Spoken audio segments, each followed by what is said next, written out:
Êtes-vous propriétaire d'une résidence principale et vous êtes ou serez bientôt à la retraite? Bonjour, je suis Esther Lauber. Dans cette vidéo, j'aborde les questions auxquelles les propriétaires retraités sont confrontés et comment ils peuvent se préparer à la nouvelle situation.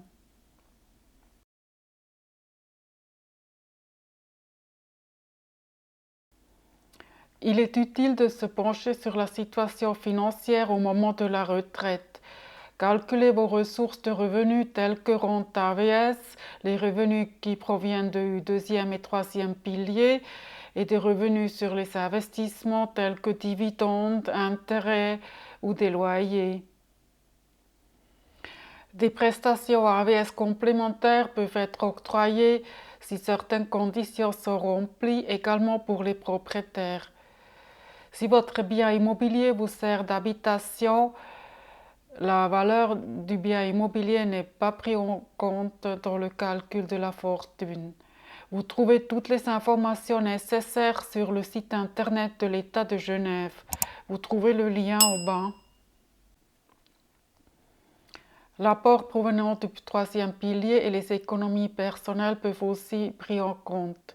Si vous avez un ou plusieurs comptes du troisième pilier, il est judicieux de vous faire verser les avoirs sur plusieurs années fiscales pour réduire la progression fiscale. Établissez un budget des coûts de la vie qui comprennent la nourriture, les vêtements, les frais de transport, les primes d'assurance, les frais de santé et les frais de loisirs, etc.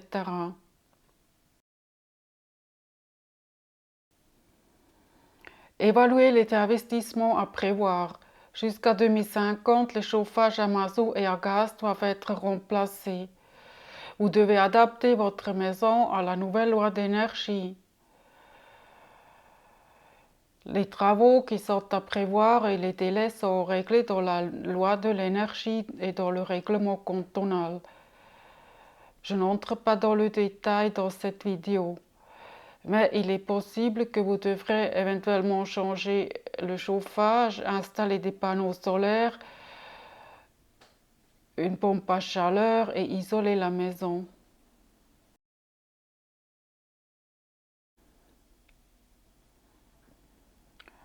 Pour pouvoir vivre le plus longtemps que possible dans votre maison ou votre appartement, des adaptations techniques sont éventuellement nécessaires.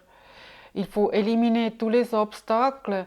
Par exemple, vous pouvez éventuellement remplacer la baignoire par une douche, ajouter des luminaires, installer des barres d'appui ou des rampes.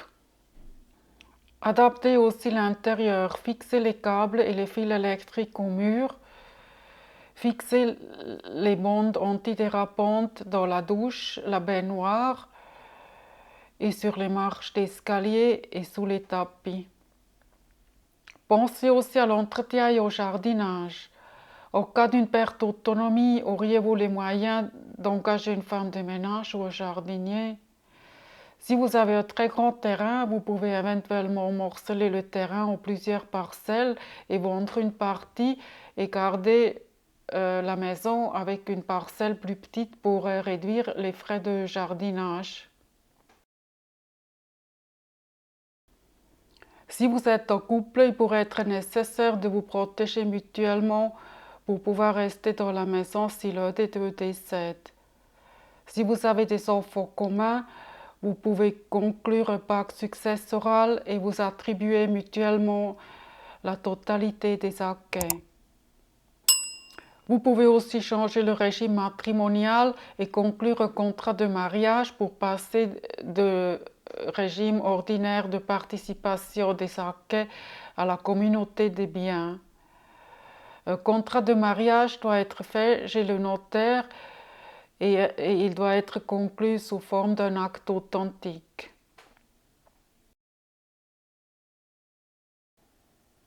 Si la maison est devenue trop grande pour vous, vous avez plusieurs possibilités selon la grandeur de la maison.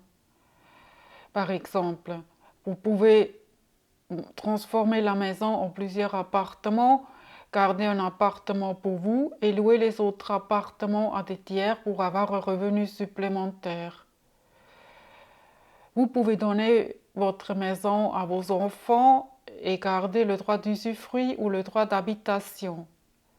Si vous avez déjà un appartement ailleurs, vous pouvez déménager dans un appartement et louer ou vendre votre maison. Si vous n'avez pas encore un appartement ailleurs, vous cherchez un appartement à louer ou à acheter ailleurs et ensuite vous louez ou vous vendez votre maison.